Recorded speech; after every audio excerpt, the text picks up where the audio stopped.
Hai Jemaat GCSN, saya percaya setiap pribadi kita sekarang ini sangat-sangat rindu untuk bersekutu bersama memuji menyembah Tuhan, amin. Jadi walau apapun keadaan yang kita alami pada saat ini, pandemik yang sedang kita alami pada sekarang ini, saya percaya tiada satu pun yang dapat memisahkan kita ataupun menghalang kita untuk datang kepada Bapa kita yang di surga. Saya percaya dan saya berharap sangat-sangat setiap kita hari ini dalam keadaan yang baik-baik dan sentiasa dalam keadaan yang sehat. Sebelum kita memulakan ibadah kita pada pagi ini, saya mengajak setiap kita untuk berdoa pembuka. Saya akan membawa kita berdoa. Haleluya Bapa kami di surga, Tuhan terima kasih Yesus atas pernyataan Engkau Tuhan dan setiap pribadi kami. Tuhan pada pagi ini Engkau menyertai kami dari awal sampai akhir ibadah ini ya Bapa. Tuhan saya percaya Tuhan Engkau bersama kami dimanapun kami berada. Begitu juga Engkau Biar Kudus Engkau memimpin setiap kami ya Tuhan untuk terus merindu dan haus lapar akan firman-Mu ya Bapa. Tuhan kami siapkan hati pribadi kami ya Tuhan untuk memuji menyembah Engkau dimanapun kami berada ya Bapa. Tuhan saya percaya Engkau Tuhan yang layak disembah, hanya Engkau Tuhan yang layak dimuliakan. Terima kasih Yesus, terima kasih Roh Kudus, hanya di dalam nama Tuhan Yesus Kristus Juru Selamat kami. Amin.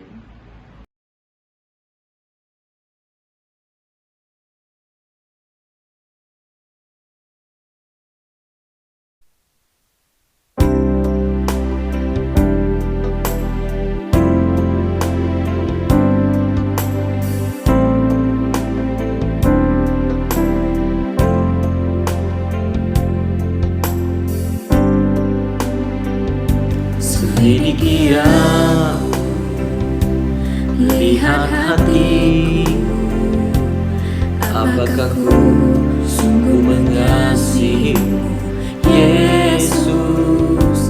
Kau yang Maha Tahu dan menilai hidupku, tak ada yang tersembunyi bagimu. Telah kulihat kebaikan-Mu yang tak pernah habis di hidupku. Ku berjuang sampai akhirnya Kau dapati aku tetap setia. Selidiki aku, lihat hatiku, apakah ku sungguh mengasihimu, Yesus. Kau yang Maha Tahu dan menilai hidupku, tak ada yang tersembunyi bagimu. Telah kulihat kebaikan-Mu yang tak pernah habis di hidupku. Ku berjuang sampai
Kudus tercurah di tempat ini. Urapannya yang ajaib memulihkan umatnya. Roh Kudus tercurah bagi gerejanya, membangkitkan umat pilihannya. Roh Kudus tercurah di tempat ini. Urapannya yang ajaib memulihkan umatnya. Roh Kudus tercurah bagi gerejanya, membangkitkan umat pilihannya. Hari inilah harinya Tuhan, saat pembebasan tiba. Belenggu dosa telah dipatahkan, mari bersorak bagi Dia. Anggur baru tercurah penuhi umatnya dengan sukacita. Minyak baru tercurah penuhi umatnya, nyata kuasanya. Anggur baru tercurah penuhi umatnya dengan sukacita. Minyak baru tercurah urapi umatnya, nyata kuasanya.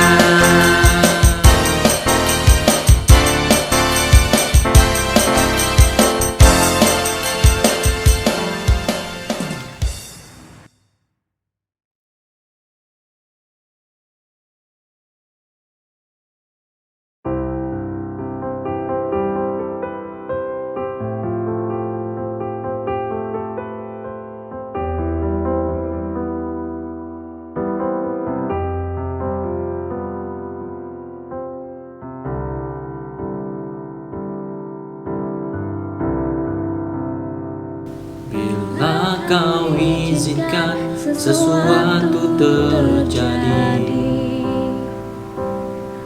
ku percaya semua untuk kebaikanku. Bila nanti telah tiba waktumu, ku percaya kuasa-Mu memulihkan hidupku. Waktu Tuhan pasti yang terbaik, walau kadang tak mudah dimengerti. Lewati cobaan, ku tetap percaya waktu Tuhan pasti yang terbaik.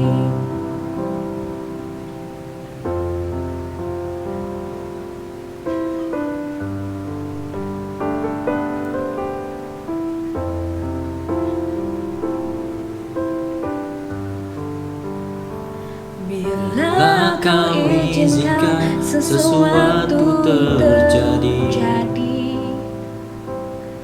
ku percaya semua untuk kebaikanku. Bila nanti telah tiba waktumu, ku percaya kuasa-Mu memulihkan hidupku. Waktu Tuhan pasti yang terbaik, walau kadang tak mudah dimengerti. Lewati cobaan,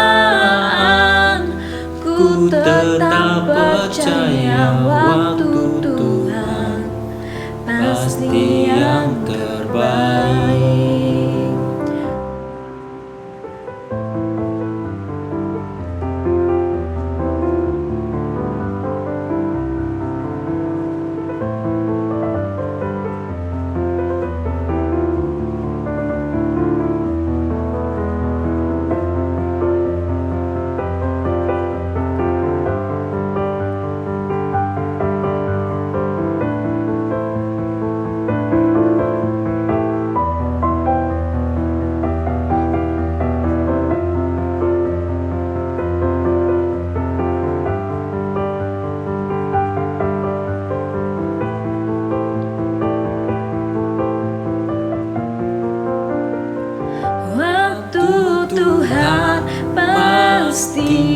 yang terbaik, walau kadang tak mudah dimengerti. Lewati cobaan, ku tetap percaya waktu Tuhan pasti yang terbaik. Waktu Tuhan pasti yang terbaik, walau kadang tak mudah dimengerti. Lewati cobaan, ku tetap percaya waktu Tuhan pasti yang terbaik. Di cobaan Ku tetap percaya waktu Tuhan pasti yang terbaik. Di cobaan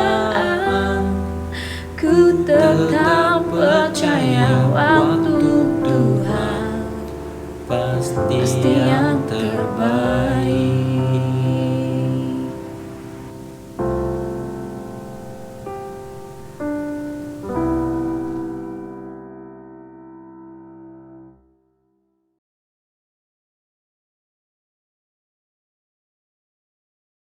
Salam dan selamat pagi semua jemaat Tuhan yang sangat saya hormati. Kita berpuji Tuhan kerana dapat beribadah bersama pada pagi hari ini. Puji Tuhan yang dapat mengadakan kita dapat bertemu dalam ibadah pagi hari ini walaupun secara online, dan saya harap kamu dapat diberkati oleh hadirat Tuhan dan juga dijamah oleh Roh Kudus dalam kebaktian kita pagi hari ini. Segala puji syukur bagi Allah Bapa yang di surga kena belas kasihannya yang teramat besar. Kita telah dikurniakannya kelahiran baru dengan membangkitkan Yesus daripada kematian. Dengan itu kita memiliki harapan yang penuh berkat, warisan yang tidak akan binasa, yaitu warisan yang tidak mungkin reput, tercemar atau lenyap, disimpan khas untuk kita di surga, dan yang pasti akan dinyatakan dalam kemuliaan Allah Bapa. Pagi hari ini kita akan belajar daripada firman Tuhan yang terdapat dalam buku Matius 28, yaitu penutup tirai. Dalam ayat itu bahagian terakhir bagi Injil Matius. Ya, ini adalah minggu yang kedua dalam siri pembelajaran tentang kebangkitan ataupun dalam kebangkitan Tuhan Yesus. Dan saya beri tajuk untuk firman pagi ini, yaitu amanat sepanjang zaman atau amanat hinggakah akhir zaman. Tapi sebelum itu, mari kita menyerah kesempatan yang kita ada pada pagi hari ini untuk mendengar firman Tuhan ini kepada Yehova Bapa. Kita minta supaya Roh Kudus menolong setiap diri kita. Bagi saya yang menyampai, bagi juga kamu yang mendengar firman Tuhan. Biar mata hati kita terbuka untuk memahami apa yang Tuhan mau sampaikan. Dan juga kita mengambil tindakan, meresponi firman Tuhan. Jadi saya akan memimpin kita dalam doa untuk firman Tuhan pagi hari ini. Yehova Bapa kami yang di surga, kami bersyukur pada pagi hari ini. Sekali lagi kami umat-Mu yang Kau kasih dalam Yesus Kristus. Inilah kami Bapa, memberi diri kami dalam dalam ibadah kami pada pagi hari ini. Kami telah memuji dan memuliakan Engkau dengan pujian dan penyembahan kami. Kami bersyukur Bapa, kami dapat hadir pagi hari ini untuk memuji dan menyembah Engkau, dan pada juga memberi kesempatan untuk belajar, mendengar daripada firman-Mu yang akan disampaikan oleh hamba tu Bapa. Oleh itu kami minta biarlah Roh Kudus Engkau turun turun kepada hamba yang menyampai, beri kebijaksanaan, penyampaian firman-Mu. Bagi juga anak-anak-Mu, para pendengar Tuhan, para yang mendengar dan juga yang melihat, yang mengikuti kebaktian pagi ini. Mereka juga dijamah. Roh Kudus, hati mereka juga dibuka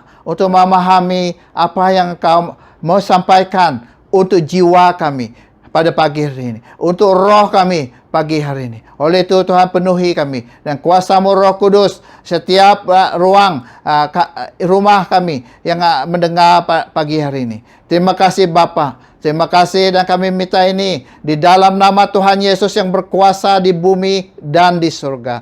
Dalam namanya kami berdoa. Amin. Haleluya. Mari kita melihat firman Tuhan yang terdapat dalam Injil Matius yang bahagian 28 yang kita akan belajar pagi hari ini, yaitu kita baca dalam ayat 10 Matius 28 ayat 10, dan nanti kita juga baca daripada ayat 16 hingga 20. Saya baca menggunakan versi Borneo dalam firman Tuhan yang sama kita mau belajar pada pagi hari ini. Dan kalau kamu ada Alkitab juga, kamu boleh baca dan kamu melihat bersama. Sekarang ayat 10 dalam Matius 28. Kemudian Yesus berkata kepada mereka, "Jangan takut. Pergilah dan suruh saudara-saudaraku ke Galilea. Di sana mereka akan melihat aku." Kita pergi ayat 16. Kemudian murid Yesus yang 11 itu pergi ke Galilea, ke gunung yang telah ditetapkan olehnya. Di sana mereka melihatnya, lalu menyembahnya. Namun demikian, ada antara mereka yang ragu. Yesus datang dan berkata kepada mereka, "Segala kekuasaan telah diserahkan kepadaku, baik di surga maupun di bumi. Oleh itu, pergilah, jadikanlah semua bangsa muridku. Baptislah mereka dengan nama Bapa, Anak, dan Roh Kudus. Ajarlah mereka supaya taat akan segala perkara yang telah kuperintahkan kepadamu. Aku akan sentiasa bersamamu hingga ke akhir zaman." Haleluya. Puji Tuhan atas pembacaan firman Tuhan yang ditulis oleh Rasul Matius. Minggu ini, seperti saya kata, kita akan belajar daripada Matius, yaitu bahagian yang terakhir dalam buku Injil Matius, yaitu penghujung buku Matius ini, yaitu bahagian 28 ini. Dan ini juga ini adalah apa yang Tuhan atau Roh Kudus ilhamkan untuk Matius menulis. Yang bahagian terakhir tentang kebangkitan Tuhan Yesus. Dan minggu lepas kita telah belajar dari juga tentang kebangkitan Tuhan Yesus ini daripada Injil, dari pandangan Yohanes, yaitu kemunculan ataupun penampilan Tuhan Yesus yang pertama setelah bangkit daripada kuburnya, yaitu, dan orang yang pertama yang ditemuinya dan dijumpa oleh Yesus adalah Maria, ya. Dan kita belajar mengapa mengapa ianya Maria, dan tajuk yang minggu yang lepas, yaitu kita belajar akan tindakan dan sikap Maria sehingga Tuhan Yesus datang berjumpa dengannya pada awal pagi, yang mana Tuhan Yesus baru saja bangkit daripada kuburnya. Jadi pagi ini saya mau kita melihat dari apa yang Injil Matius tunjuk ataupun tulis dalam tentang kebangkitan, apa yang terjadi dan peristiwa kebangkitan Tuhan Yesus. Jadi dan bagi kamu yang mengikuti kebaktian dan selama tahun ini, dan dalam firman Tuhan yang saya sampaikan adalah dari Injil Matius. Dan memang saya mempelajari buku ini dalam tahun ini. Satu yang saya dapati dan juga mendorong saya adalah bahwa semua firman Tuhan yang saya sampaikan daripada Injil Matius ini sangat bersesuaian atau bertepatan dengan apa yang kita umat Tuhan lalui pada tahun ini. Banyak tajuk dan juga dari ajaran Tuhan Yesus yang saya sampaikan, yang saya dapat daripada Injil Matius ini begitu sesuai untuk umat Tuhan, yaitu bagaimana kita berdepan dengan berbagai cabaran yang kita hadapi sekarang ini. Dan pagi ini saya mau kita perhatikan di bahagian Injil Matius ini, yaitu tentang perintah Tuhan Yesus kepada murid-muridnya pada pertemuan dia dengan mereka pada minggu yang pertama kebangkitannya daripada kematian. Jadi ini satu pertemuan yang Tuhan Yesus menyatakan amanat ataupun perintah kepada para pengikut Tuhan Yesus. Dan ini yang kita sama perhatikan pagi hari ini. Dan saya harap kita terdorong kena melihat apa yang Tuhan nyatakan pada pertemuan mereka pada masa itu, yang menjadi biarnya ia menjadi inspirasi dan bagi kita untuk meneruskan apa yang Tuhan sampaikan itu. Itulah sebab saya beri dia amanat sepanjang zaman. Jadi ada beberapa sebab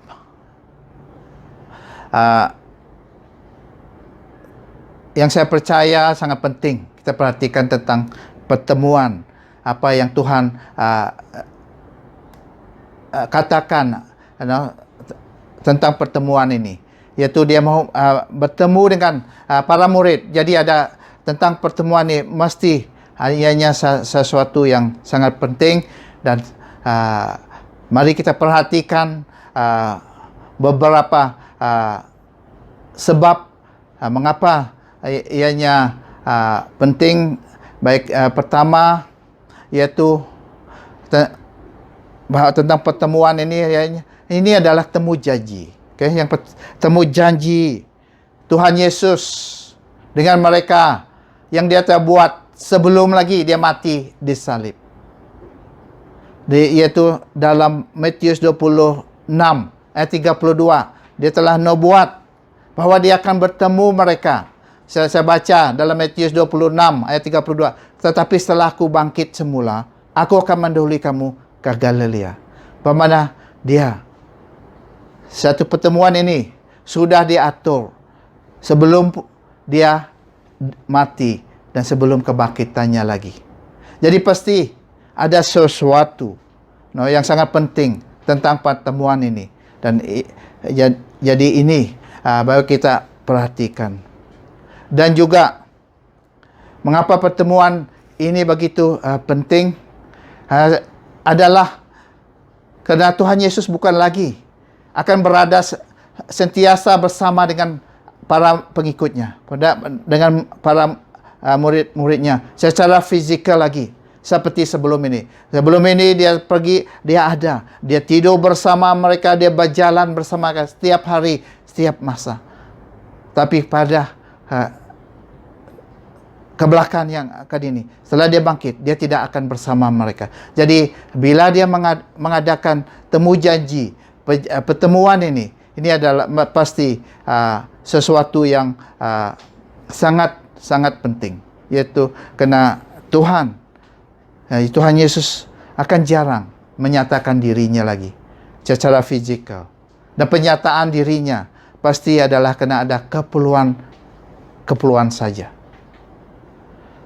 Jadi itulah apa yang Tuhan Yesus mau sampaikan pada muridnya pada pertemuan ini pasti sangat penting. Jadi mari kita belajar apa yang Tuhan Yesus katakan pada para pengikutnya yang pertama ini. Pertama kita melihat ada satu perintah. Ini adalah perintah Tuhan Yesus.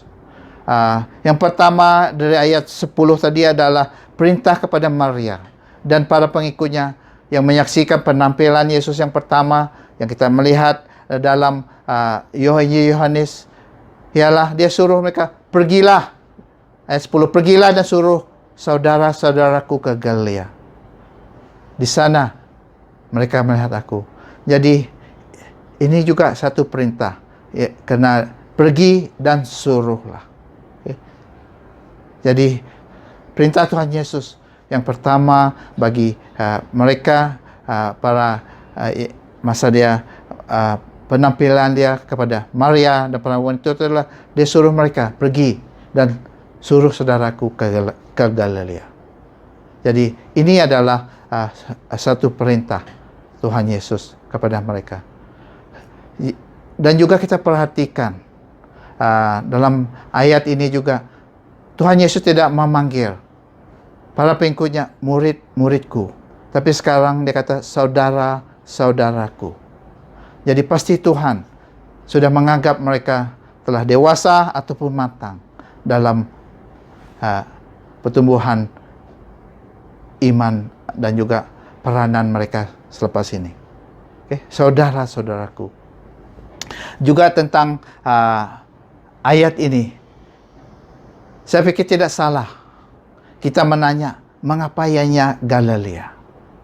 Mengapa dia perlu, yaitu mengapa Tuhan Yesus merancang atau memilih untuk bertemu anak-anak muridnya, para pengikutnya ini. Yang pertama ini, mereka kena pergi di Galilea.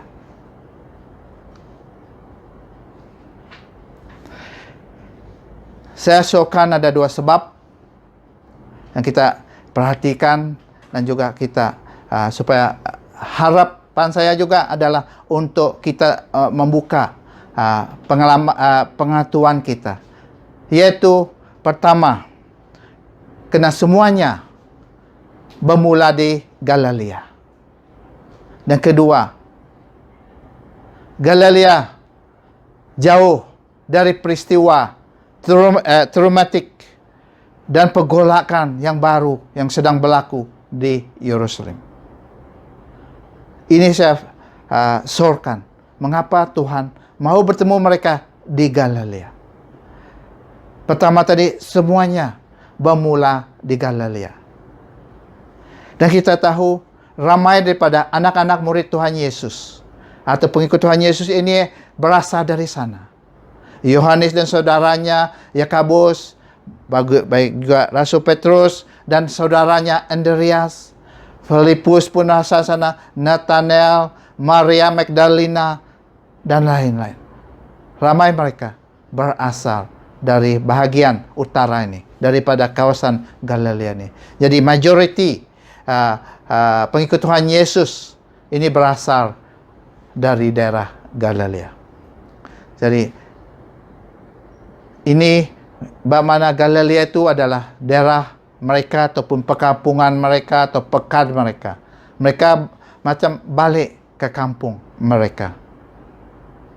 Juga bila mereka pergi ke Galilea. Dan juga bahwa kita tahu bahwa pelayanan Tuhan Yesus bermula di kawasan ini, di Galilea. Dan telah menjadikan pusat pelayanannya di Kapernaum, yaitu pekan yang di pinggir atau dekat dengan Tasik Galilea. Jadi banyak sejarah, banyak kaitan dengan Galilea tentang pelayanan Tuhan Yesus. Dan kita melihat tentang permulaan pelayanan Tuhan Yesus yang begitu Galilea begitu terbuka ataupun expose, no, yang ternampak dalam pelayanan Tuhan Yesus dan permulaan pelayanan Tuhan Yesus. Kita baca, ini terdapat dalam Injil Matius juga, yaitu bahagian 4, yaitu ayat 12 hingga 13 dan ayat 17. Saya baca untuk kita Matius 4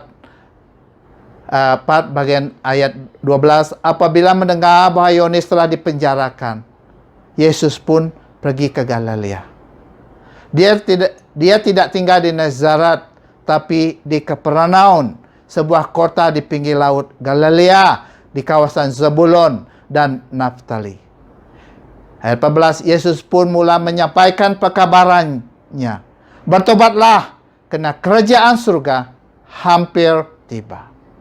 Dan ayat 17, Yesus pun mula menyampaikan perkabarannya. Bertobatlah, karena kerajaan surga hampir tiba. Jadi ada sejarah. Ada kaitan dengan pelayanan Tuhan Yesus. Dan juga ini adalah kawasan pendalaman Galilea dengan laut dia dan tempat bukit-bukit dan tumbuhan yang jauh. Pasti adalah lebih sunyi, lebih tenang dengan apa yang berlaku di kota Yerusalem. Jadi Tuhan Yesus percaya dia memilih untuk bertemu dengan para mereka di sana. Karena ini adalah akan berlaku era yang baru dalam pelayanan Tuhan Yesus, yang tanpa Tuhan Yesus secara fisikal, tetapi tetap mempunyai sejarah dan kaitan dengan pelayanan Tuhan Yesus, walaupun tanpa dia bersama secara fisikal. Dan juga Tuhan Yesus mau memberi keutamaan dan tumpuan kepada apa yang dia mau sampaikan. Saya pikir itu satu sebab dia memilih Galilea, sebab ketenangan dan juga asal ramai daripada pengikut adalah berasal dari sana. Dan kedua, Galilea adalah tempat yang jauh dari peristiwa yang sangat traumatik yang anak-anak murid Tuhan Yesus lalui minggu yang lepas, 2 minggu yang lepas, dan pergolakan kuasa di Yerusalem. Jadi ini adalah yaitu tempat ia bebas dan jauh dari peristiwa traumatik, yaitu tentang dalam yang mereka saksikan, yaitu menyaksikan penyaliban Tuhan Yesus yang beberapa minggu yang lepas yang mereka melihat dan alami. Jadi pasti peristiwa ini masih segar dalam fikiran dan jiwa mereka. Saya masih sangat traumatik bagi mereka. Jadi saya pikir itu sebabnya Tuhan Yesus memilih Galilea juga. Dan juga pasti ia bebas ataupun tidak terpengaruh oleh pergolakan dan huru-hara yang berlaku di Yerusalem, dan pasti banyak berita yaitu tentang kebangkitan Tuhan Yesus yang menguasai percakapan orang di Yerusalem pada ketika itu. Jadi tidak perlu jauh dari tempat perkara begitu. Tuhan Yesus mau ketenangan, mau mereka mendapat dia dalam suasana yang bebas daripada huru-hara, daripada tempat yang mereka begitu traumatik alami dalam jiwa mereka. Dan juga lebih daripada itu, saya pikir dan ini juga saya percaya Tuhan Yesus telah menyelesaikan misinya di kota Yerusalem. Jadi oleh itu dia tidak ada keperluan untuk menjadi pusat, untuk menjadi perhatian orang ramai lagi.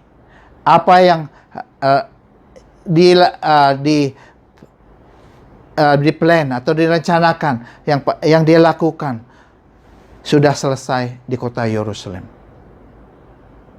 Jadi kemunculannya lepas ini dalam dunia adalah terhad dan hanya kepada mereka yang terpilih saja, yaitu bila dia mau beri mereka talimat tentang perkembangan untuk mengembangkan kerajaan surga. Mungkin dalam sejarah mungkin kurang daripada 1,000 orang saja yang menyaksi atau berjumpa dengan Yesus selepas kebangkitannya. Sedangkan dahulu ribuan orang menyusong atau menghadiri kemana saja dia pergi.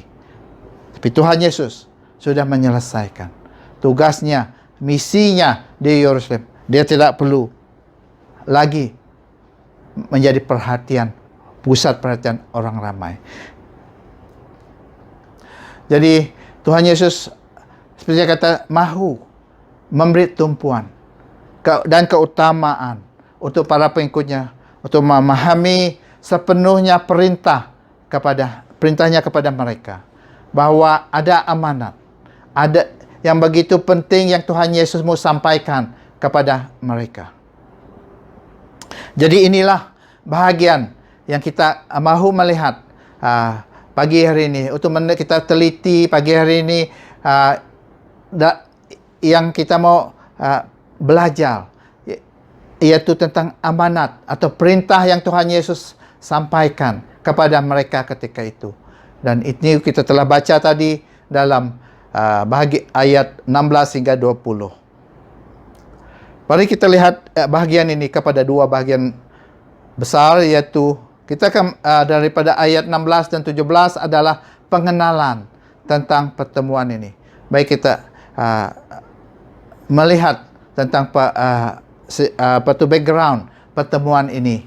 Oke, jadi yang ditulis dalam 16 hingga 17, dan yang penting yang kita sama akan belajar lebih detail lagi, yaitu dalam ayat 18 hingga 20, yaitu amanat yang disampaikan dalam pertemuan itu.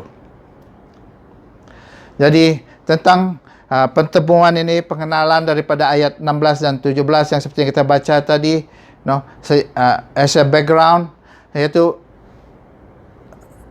para murid Tuhan Yesus terpaksa berjalan balik dari Yerusalem ke Galilea. Ini perjalanan ini kena berjalan kaki akan mengambil masa mungkin 5 hingga 6 hari.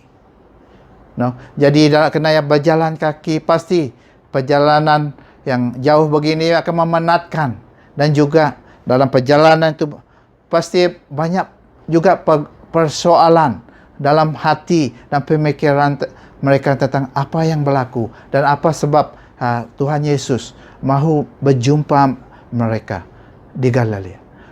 Ini pada selalunya kita dalam perjalanan banyak masa yang boleh kita berfikir.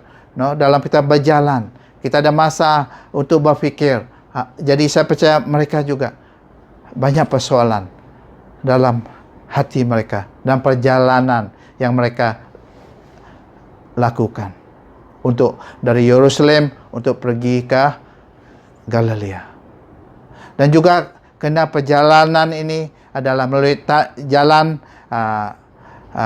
melalui jalan kaki dan di kawasan yang pegunungan, kawasan gurun dan terpencil.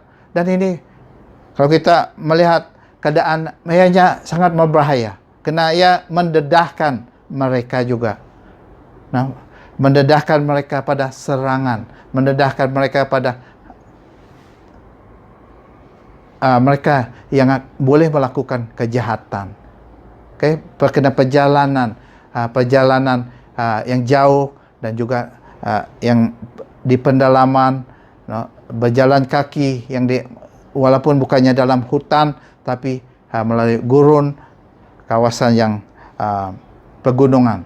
Jadi trek ataupun perjalanan itu sangat sempit untuk dilalui.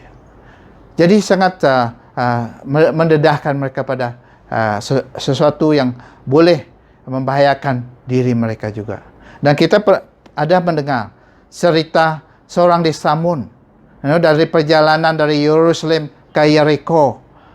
Dan ini adalah perjalanan itu juga. Mereka kena melalui Jericho, melalui Jordan untuk pergi kawasan gurun di Judea untuk pergi ke Galilea. Jadi kita pernah dengar Yesus sendiri menceritakan bahwa dalam cerita dia dalam ibarat tentang seorang Samaria yang baik hati, tentang seorang yang disamun dalam perjalanan dari Yerusalem ke Jericho. Dan ini bukannya bermakna ini bukan perjalanan yang mudah dan juga bukan selamat. Okay? Jadi ada ada bahaya yang akan dihadapi dan juga mengambil masa. Okay? Jadi itu tentang perjalanan dan pertemuannya di khas. Tuhan Yesus mereka bertemu di gunung. Mengapa di gunung? Juga adalah gunung atau bukit selalunya melambangkan sebuah kerajaan, kingdom dalam Alkitab.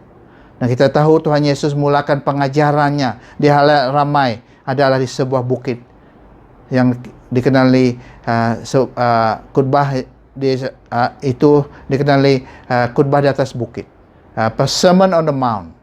Dan kita tahu ini adalah ajaran tentang sikap-sikap waris kerajaan surga. Orang-orang yang akan diami kerajaan surga adalah memiliki sikap itu. Jadi adalah tentang kerajaan. Dan pasti jadi pertemuan ini yang di gunung ini tentu adalah tentang kerajaan surga.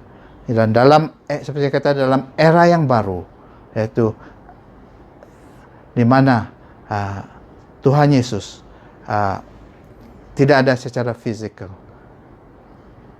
tapi kerajaan surga akan berlaku, akan tetap berjalan.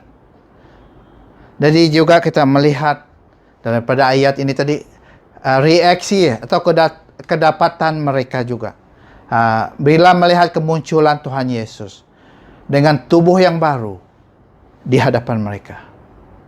Karena beberapa minggu yang lepas, mereka melihat tubuh yang lemah, yang penuh dengan luka parah dan tergantung di kayu salib. Dan itulah tubuh yang masuk di dalam kubur. Tetapi apa yang mereka melihat? Yaitu penampilan Tuhan Yesus dengan tubuh yang baru, tegap, sehat, bersinar dengan penuh kemuliaan. Jadi melihatnya seperti firman Tuhan tadi, mereka hanya kagum, lalu tunduk berlutut menyembah Dia. Oke, itu sedikit pengenalan tentang pertemuan apa yang berlaku. Dan kita akan sekarang beralih kepada penyampaian amanat agung pada pertemuan itu. Dan ini yang kita mau perhatikan. Oke ya, kita tahu Tuhan Yesus memulakannya. Belum dia menyampaikan amanat ini, dia menyatakan ataupun dia memperkenalkan status dirinya, siapa dia, dan yaitu kekuasaan dia juga. Ayat 18 seperti kata, segala kekuasaan telah serahkan kepadaku, baik di surga maupun di bumi. Jadi Tuhan mulakan memperkenalkan status dia kepada mereka. Kita perhatikan dari perkataan yang digunakan Tuhan Yesus. Bila dia kata segala. Perkataan segala ini adalah semua. Okay? Sepenuhnya ataupun seluruh, setiap, ataupun apa-apa. Ini. Jadi segala. Tuhan Yesus mengatakan semua. Sepenuh seluruh. Jadi ianya bukan separuh. Ataupun bukan sebahagian. Tetapi segala-gala. Kesemuanya yang berada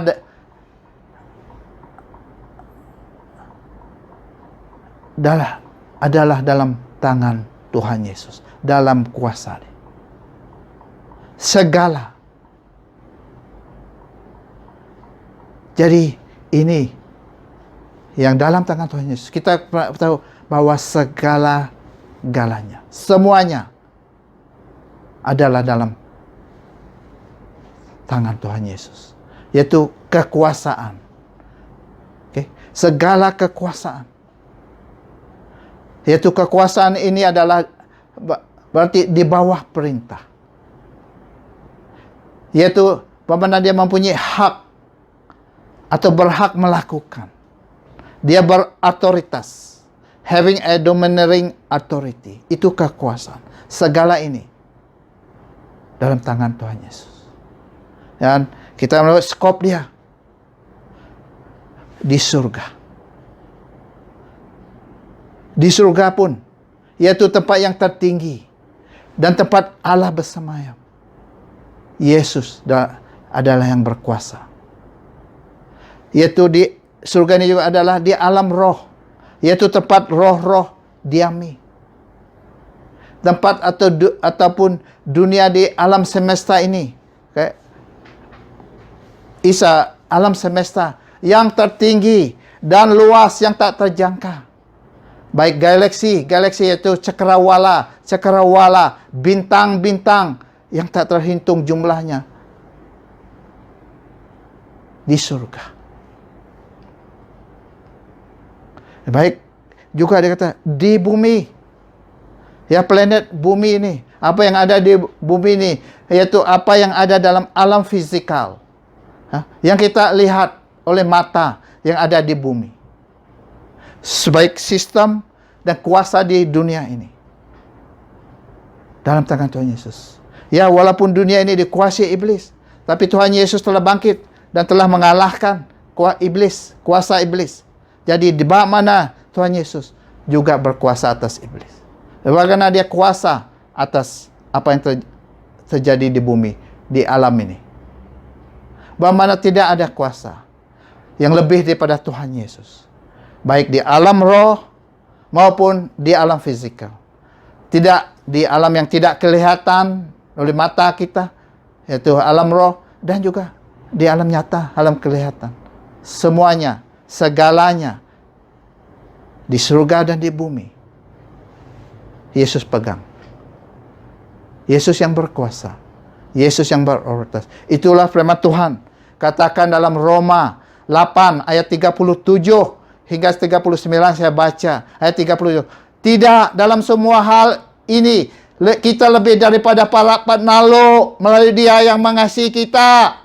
Karena aku yakin bahwa kematian maupun kehidupan, para malaikat maupun para pemerintah, masa kini ataupun masa depan, baik kuasa apapun, ketinggian maupun kedalaman, baik apapun yang lain dalam seluruh ciptaan, tidak akan dapat memisahkan kita daripada kasih Allah yang ada dalam Kristus Yesus Tuhan kita. Haleluya. Dan ini kita kena tahu. Ini yang memberi perintah ini. Ini yang memberi amanat ini. Dia menyatakan. Dia yang ada kuasa. Di seluruh ciptaan. Di seluruh alam semesta. Yesus yang berkuasa. Jadi, apa yang disampaikan? Apa amanat Tuhan Yesus? Ini adalah amanat Tuhan yang sepanjang zaman. Selagi Tuhan Yesus belum datang, ini adalah amanat dia. Ini adalah amanat dia sampai ke akhir zaman ini. Kita mula dengan ayat 19. Ayat 19. Oleh itu pergilah, jadikanlah semua bangsa muridku, baptislah mereka dengan nama Bapa, Anak, dan Roh Kudus. Jadi kita perhatikan perkataan dalam amanat ini. Tuhan kata pertama, pergilah. Memang ada oleh itu pergilah, tapi ini pergilah. Bermakna untuk pergi kita kena berjalan. Kita kena keluar. Tidak duduk diam. Kena ada tindakan. Untuk pergi ini kena ada tindakan yang kita kena lakukan. Okay. Kita kena mengikut juga. Pergilah ini. Ikut. Mengikut saja. Kerana ini adalah arahan. Okay. Ikut. Pergi. Jadi, cara dia adalah kita mengikut. Dan juga, ya dalam ini, pergi ini, kita kena mempunyai atau memerlukan iman juga. Pergilah. Ya, memang Tuhan beri kita hikmat. Jadi kita perlu hikmat dalam melakukan sesuatu. Untuk pergi ini juga. Tetapi ada perkara juga yang kita tidak ketahui semuanya atau menguasai semuanya. Itulah kita memerlukan iman kepada Tuhan untuk melakukan ini. Dan ini yang Tuhan Yesus, ya kita memerlu pergi, ikut arahan dia. Jadi apa yang perlu dalam pergi ini, perkataan ini adalah kita menuruti, mengikut, kita menuruti, obedient terhadap arahan Tuhan Yesus. Oke, Tuhan kata pergilah. Oke, baik kita turuti. Baik kita percaya kepada dia. Apa yang dia mahu kita lakukan. Oke. Jadi kita kena keluar. Kita kena berjalan. Kita kena melakukan sesuatu. Untuk itu perkataan pergilah. Dan dia kata jadikan semua bangsa muridku. Dan perkataan jadikan. Apa yang Tuhan kata? Sebenarnya suruh jadikan. Yaitu perkataan sama dengan kita membuat, membentuk, ataupun melahirkan. Jadi dalam menjadikan, membuat, membentuk ini.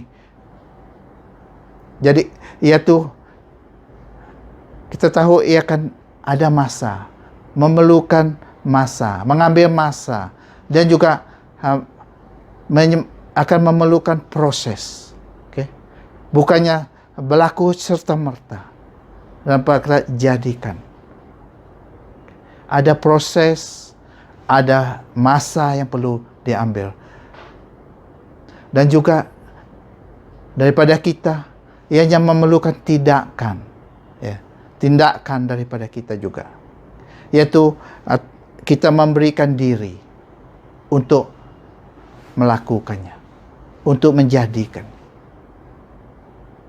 Jadi, kata Tuhan, jadikan. Jadi kita tahu, karena dia proses.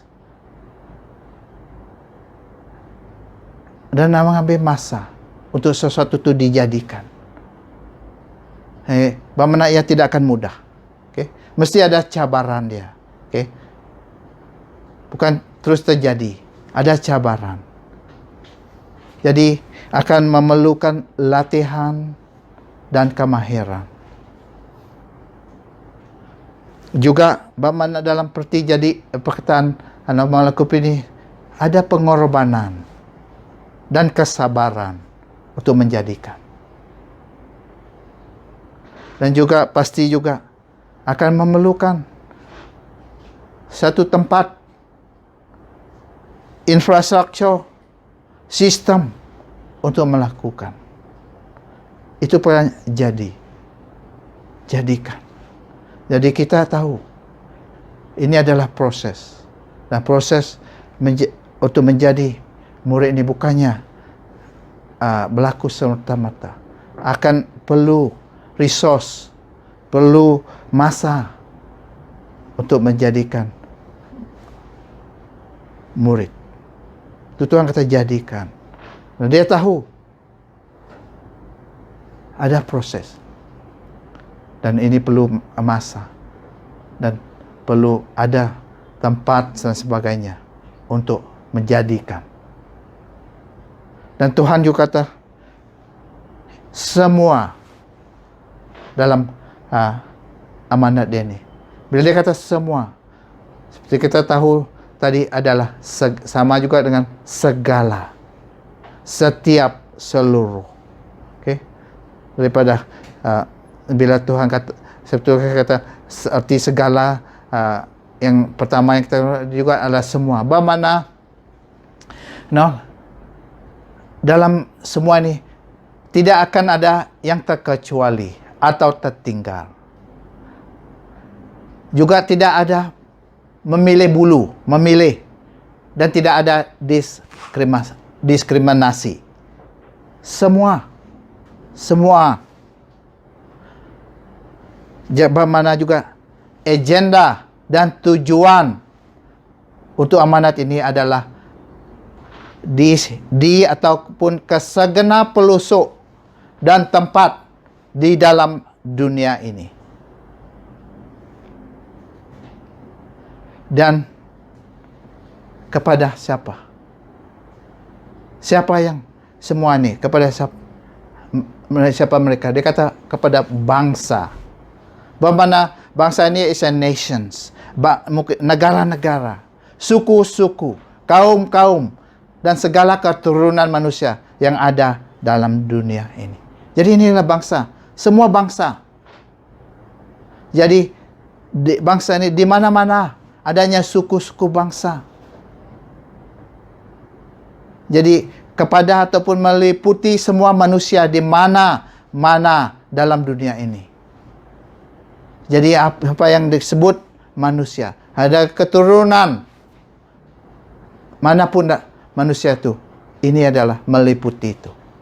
Jadi juga meliputi ataupun segenap pelosok dan tempat di mana orang diami ataupun menetap. Jadi ini adalah skop amanat Tuhan ini. Keluasan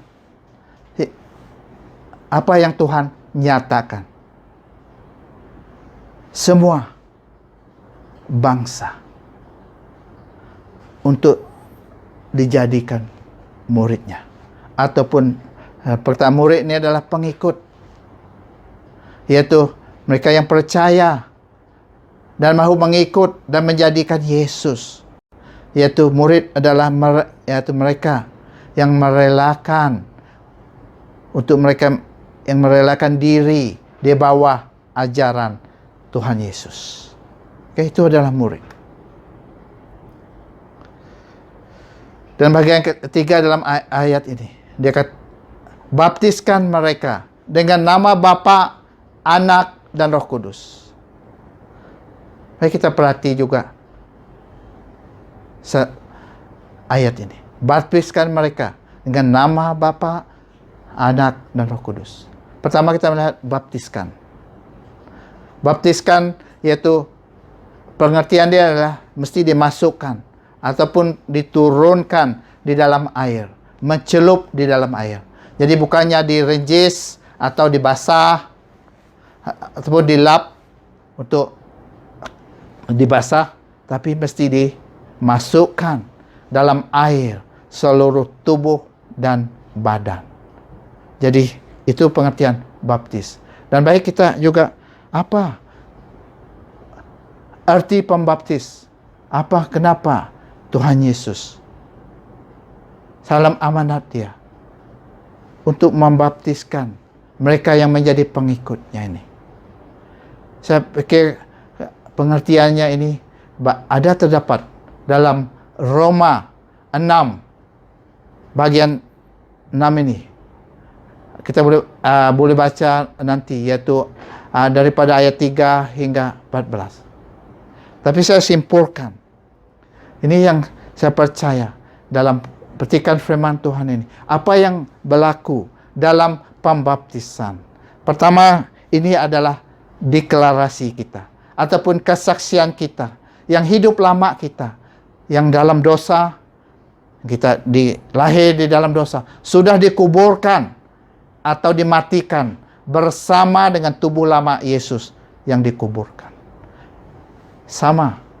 Jadi ini dikasih bahwa tubuh lama itu, yang sebelum ini, yang belum mengenal Tuhan Yesus, mengambil Tuhan Yesus, percaya menjadi pengikut Tuhan Yesus,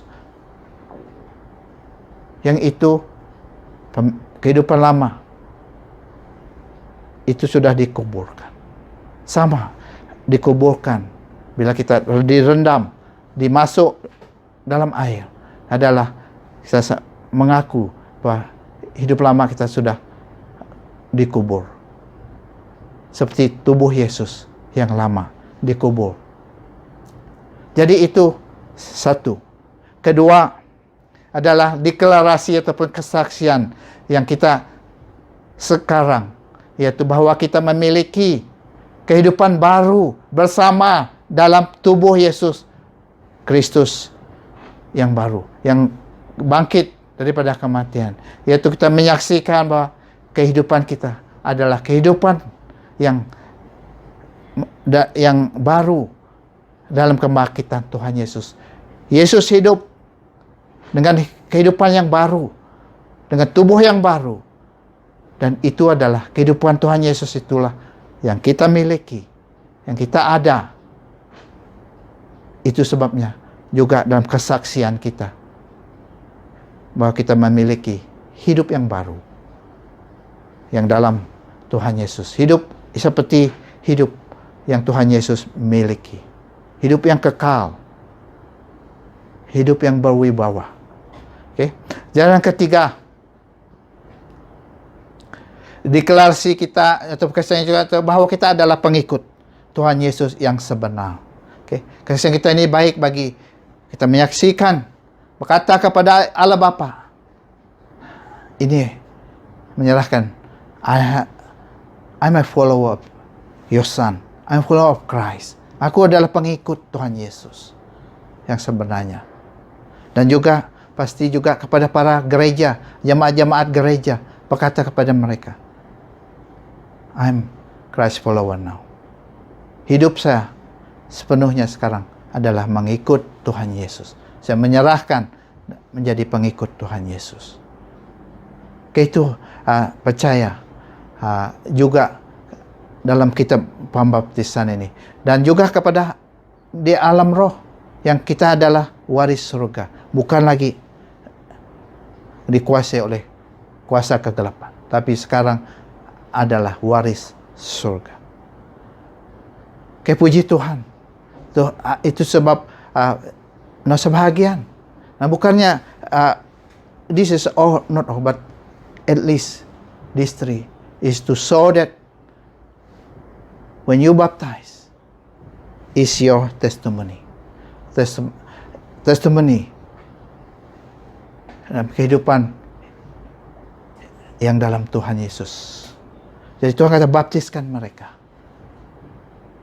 Bila dibilang percaya, Anda mahu menjadi pengikut Tuhan Yesus, ya, tolong beri diri untuk dibaptis. Karena sangat penting, seperti kesaksian, baik untuk dunia ini dan juga baik juga di alam roh. Dan kita melihat bagian dalam petikan ini juga, dia suruh kita baptiskan dengan nama Bapa, Anak, dan Roh Kudus. Mungkin ini satu baru, tapi saya mau sampaikan juga, yaitu nama. Bila dikata nama di sini, ini adalah nama yang khas atau dibagi untuk Allah ataupun Elohim. The name is a designation of God. Dan kalau kita perhatikan perkataan Tuhan Yesus, kata Tuhan Yesus di sini, dia mahu kita menggunakan nama bagi Allah masing-masing, yaitu dengan nama. Okay. Dia mahu kita menggunakan nama Allah. Dan kita tahu Allah, Elohim, Bapa, Anak, dan Roh Kudus. Jadi saya percaya Tuhan Yesus mau kita menggunakan nama yang diberi bagi Allah Bapa, nama yang diberi bagi Anak Allah, dan nama yang diberi bagi Roh Kudus ataupun Roh Allah. Jadi apa? Jadi apa nama yang bagi Bapa, bagi Anak, dan Roh Kudus yang kita boleh gunakan dalam pembaptisan? Ini saya soalkan, Bapa memang adalah disebut, nama dia disebut Yehovah.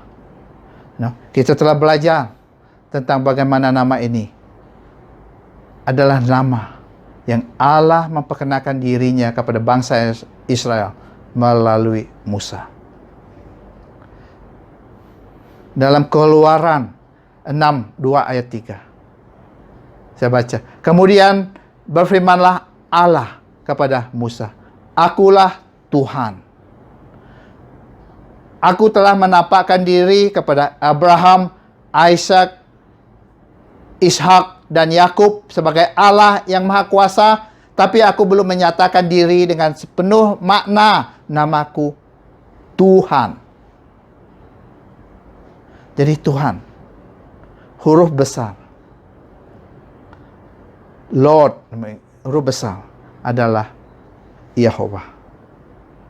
Dan ini adalah nama yang banyak kita bersyukur di awal tahun. Saya pikir kita mengenal, Tuhan membawa kita untuk mengenal nama ini, yaitu melalui bila kita mengenal Allah kita. Dan kita belajar sejarah daripada Nehemiah Gordon, bagaimana dia sebenarnya ini adalah sebutan nama Allah yang ada, yang boleh disebut, bukannya YWH saja, tapi ada vowelnya yang kita boleh sebut. Jadi sebutan dia adalah Yehovah. Jadi kita boleh guna nama Bapa sebagai Yehovah. Dan juga anak. Anak adalah disebut Yesus Kristus. Dalam bahasa Ibrani dia Yeshua Mashiach. Okay? Tapi kita sebut, kita boleh nama Yehovah dan kita pakai Yesus Kristus, okay? Bagi anak Mashiach, Yeshua Mashiach, ataupun Yesus Kristus. Kalau kita tahu ini memang adalah nama bagi Yesus, bagi anak yang telah menjadi datang ke dunia ini, yang lahir ke dunia ini. Dan ini nama yang diberi oleh malaikat Gabriel kepada Yusuf untuk menamai anak yang dikandung oleh Maria. Yaitu kita melihat ini terjadi, ada tertulis dalam Matius 21 ayat Matius 1:20 hingga 21. Saya baca. Dia memikirkan hal itu sehalus-halusnya. Sesuatu malam dia bermimpi bahwa malaikat Tuhan memperlihatkan diri kepadanya lalu berkata, "Hai Yusuf, anak Daud, jangan takut mengambil Maria sebagai istrimu, karena anak di dalam kandungannya adalah daripada Roh Kudus. Maria akan melahirkan seorang anak lelaki, namakanlah anak itu Yesus. Dia akan menyelamatkan umatnya daripada dosa mereka." Jadi nama bagi anak, kita boleh katakan ialah Yesus Kristus. Bagi Roh Kudus, Alkitab saya belum jumpa, tidak ada menyebut nama spesifik ataupun terang bagi Roh Kudus. Namun dia dikenali dengan gelaran yang sesuai dengan peranan yang dilakukannya. Dan ini Bapa yang disebut oleh Tuhan Yesus sendiri tentang Roh Kudus dalam Yohanes 16 ayat 7. Apa yang kukatakan kepadamu ini benar. Untuk kepentinganmu, baiklah aku pergi. Selagi aku tidak pergi, penolong itu tidak akan datang kepadamu. Jika aku pergi, aku akan mengutusnya kepadamu. Jadi Tuhan Yesus memperkenalkan Roh Kudus sebagai penolong. Dan juga dia memperkenalkan dia dalam ayat 13, Yohanes 16 juga. Tetapi apabila dia, yaitu Roh kebenaran datang, dia akan membimbingmu ke arah segala kebenaran. Roh itu tidak akan mengatakan sesuatu menurut kehendaknya sendiri. Dia akan menyampaikan apa yang didengarnya dan memberitahu apa yang akan terjadi. Jadi ini adalah Roh Kudus. Dia dikenali dengan peranan dia, gelaran yang dia lakukan. Ya, puji Tuhan, kita telah ada dalam khotbah yang lepas ada kita mendengar daripada Pastor Tyson juga tentang siapa Roh Kudus dan peranan-peranan dia. Namun kita belum mendalami namanya. Jadi ini adalah sesuatu cabaran bagi kita yang mau mendalami Alkitab. Ya, kita boleh cari, adakah tertulis apa nama bagi Roh Allah. Jadi sementara itu kita boleh menyebut gelaran pribadi Roh Kudus dalam pembaptisan. Itu yang saya serukan. Jadi dalam pembaptisan apa yang boleh kita katakan? Saya membaptiskan kamu dengan nama Bapa, Yehova, nama Anak, Yesus Kristus, ataupun Yesua Hamasiak, dan penolong Roh Kudus, pun Roh Allah. Okey, itu kita boleh guna. Karena seperti saya kata, macam Tuhan Yesus menyuruh kita membaptiskan mereka dengan nama Allah. Dan ayat 20, ini amanat Tuhan. Dia kata, ajarlah mereka supaya taat akan segala perkara yang kuperintahkan kepadamu. Aku akan senantiasa bersamamu hingga ke akhir zaman. Ajarlah mereka supaya taat akan segala perkara yang kuperintah kepadamu. Bagian pertama ayat ini. Perkataan ajarlah. Okay. Bapaknya, ianya diajar, ditunjuk dan dibimbing. Ajar. Yaitu ada pembelajaran yang perlu dilakukan. Dan juga ada keterusan, follow up, keterusan juga, continuation dalam pembelajaran ini untuk menjadi mahir. Ajar. Jadi bila Tuhan kata ajar mereka. Jadi pendekatan kita, bila disuruh ajar, ya perlu ada bimbingan, perlu ada pembelajaran dan continuation, keterusan untuk menjadi mahir dan pembelajaran itu. Oke, perkataan ajarlah. Dan dia kata taat.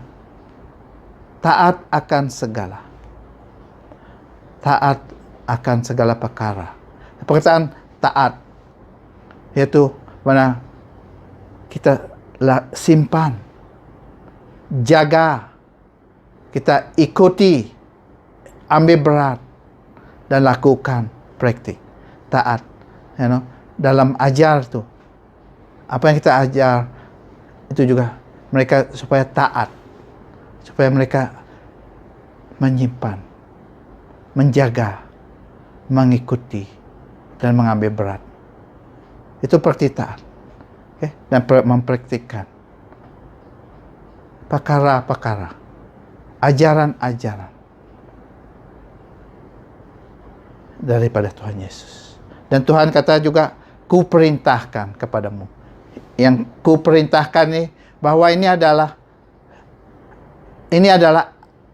arahan dan ajaran yang adalah daripada Tuhan sendiri. Itu kata Tuhan, ku yang ku perintah. Jadi ini adalah yang kita dapat, yang kita tahu ianya adalah daripada Tuhan Yesus sendiri. Yaitu kita tidak mencampurkan, mengurang, atau mendua arahan atau ajaran Tuhan Yesus. Yang ku perintah, spesifik daripada Tuhan Yesus. Yang daripada Tuhan Yesus. Itu yang kita ajar mereka. Yaitu kita tidak menyalahgunakan arahan ataupun ajaran daripada Tuhan Yesus. Jadi ianya adalah ajaran yang sebenar daripada Tuhan Yesus saja yang ku perintah. Ajaran yang daripada Tuhan Yesus, bukan yang kita tambah, yang kita yang kita campur ataupun kita tolak, tapi ajar yang daripada Tuhan Yesus sendiri, ajaran yang sebenar daripada Tuhan Yesus. Dan yang terakhir, yaitu dia kata, aku akan sentiasa bersamamu hinggakah akhir zaman. Puji Tuhan, janji Tuhan dalam kita melakukan amanat Dia. Ini janji Tuhan, aku akan sentiasa bersamamu hinggakah akhir zaman. Selagi amanat ini berjalan ke akhir zaman, Tuhan Yesus berjanji akan bersama. Yaitu selagi kita mengikut dan melakukan perintah Tuhan Yesus, Dia akan sentiasa bersama dalam kita melakukan amanat atau perintah yang Dia sebut, yang Dia arahkan, yang Dia berikan kepada para pengikut yang pertama ini. Dan juga bagaimana ini kita tidak akan berseorangan ataupun keseorangan dalam melakukan perintah Tuhan. Tuhan akan ada bersama.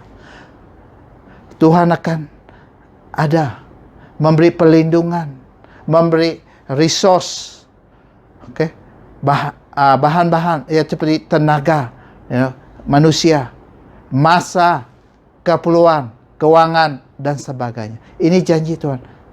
Aku akan bersama. Bagaimana ada Tuhan bersama, baik keperluan untuk perjalanan, perhubungan, akan Tuhan sediakan dalam pelayanan melakukan perintahnya ini untuk menjakau jiwa dan mengajarkan ajaran-ajaran Tuhan Yesus dengan setia dan benar. Itu janji Tuhan Yesus. Jadi apa pembelajaran yang kita dapat daripada amanat agung Tuhan Yesus ini? Ya, bahwa ini adalah amanat agung Tuhan Yesus yang sepanjang zaman, yang mula dengan para pengikutnya yang pertama dan diturunkan kepada pengikut yang diturunkan Yesus kepada para pengikutnya yang pertama yang dikenali sebagai rasul-rasul, dan kepada rasul-rasul juga diturunkan kepada para anak murid-murid mereka yang dikenali sebagai bapak-bapak gereja awal. The early church fathers seperti Clement, Ignatius. Ini adalah para murid pengikut Tuhan Yesus yang pertama. Clement, Ignatius, Polycarp, Papias, Origen, Jerome, dan sebagainya. These are the early church fathers. Ini diterapkan lagi kepada para pengikut Tuhan Yesus dan beberapa generasi sesudah itu hingga kepada kita yang menjadi pengikut Tuhan Yesus hari ini.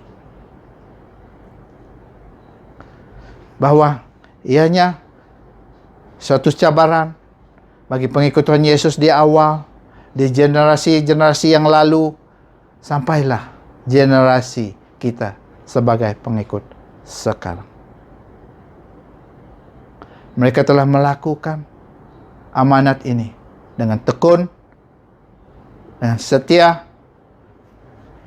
dan kita, saya percaya, ramai kita adalah hasil kena usaha mereka, kena tindakan mereka mengambil inisiatif daripada amanat Tuhan Yesus ini.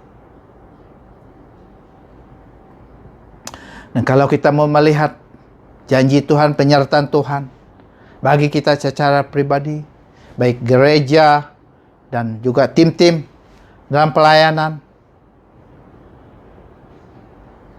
lakukan amanat Tuhan Yesus. Kita akan melihat kuasa Tuhan dan gereja kita adalah kesaksian penyertaan Tuhan. Bagaimana kita boleh terus adalah karena kita setia untuk melakukan amanat Tuhan Yesus. Jadi Tuhan Yesus telah bersama pengikutnya yang pertama kepada kepada para bapak awal gereja dan pada para misionaris yang dahulu dan sekarang. Persoalannya adalah kita sedia ataupun mahu untuk setia melakukan amanat Tuhan Yesus sebelum akhir zaman ini.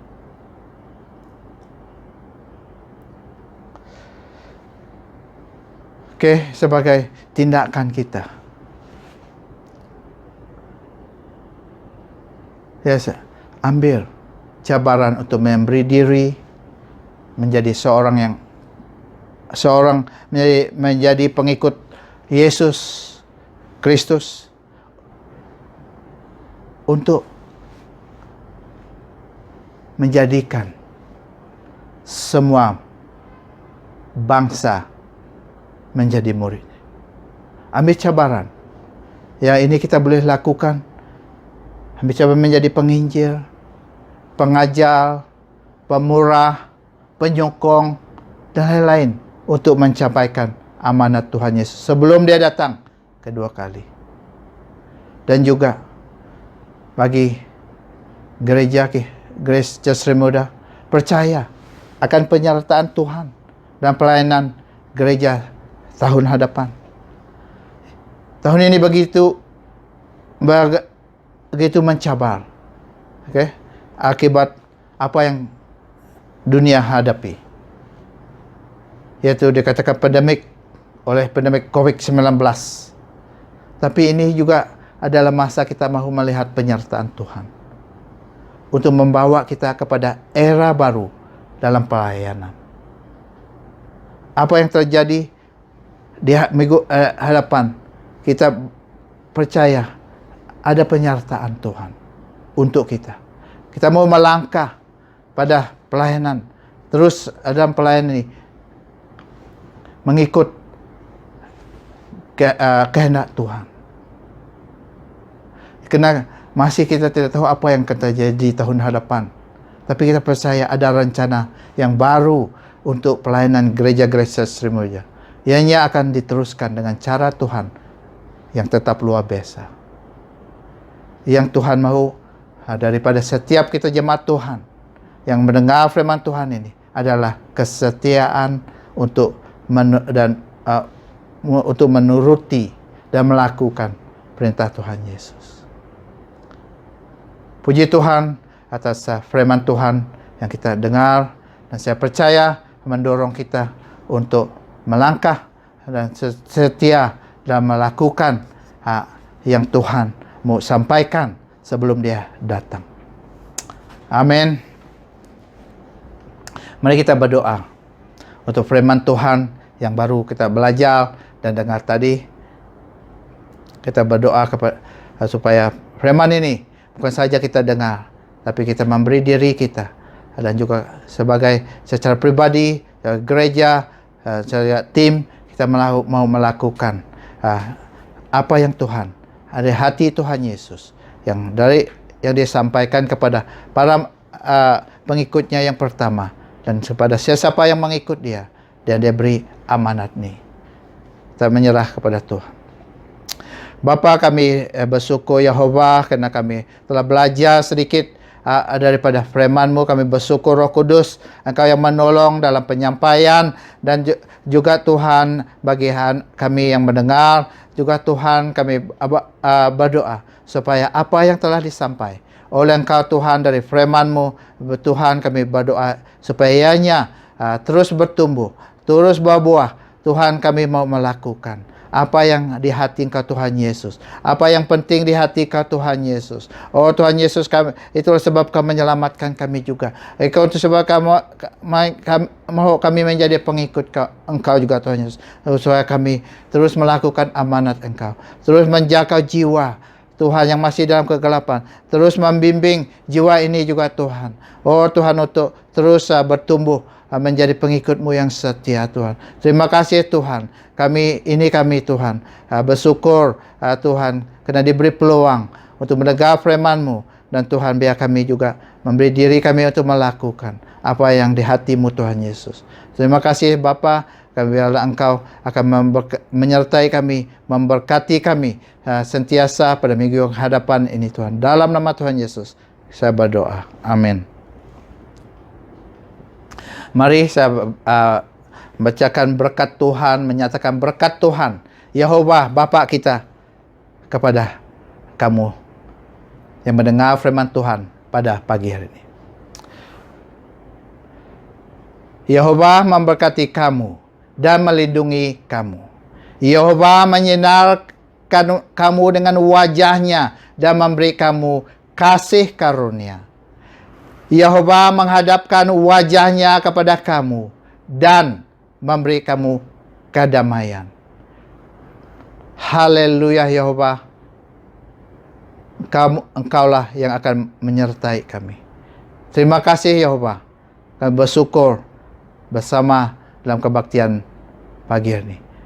Sampai kami berjumpa, dan Maranatha, Tuhan memberkati. Amin. Ku yakin Kau hadir di sini. Ku rasakan kuasa yang tak terbatas. Ku yakin Kau nyata di sini. Kemenangan terjadi di sini. Kesembuhan terjadi di sini. Kelepasan terjadi di sini.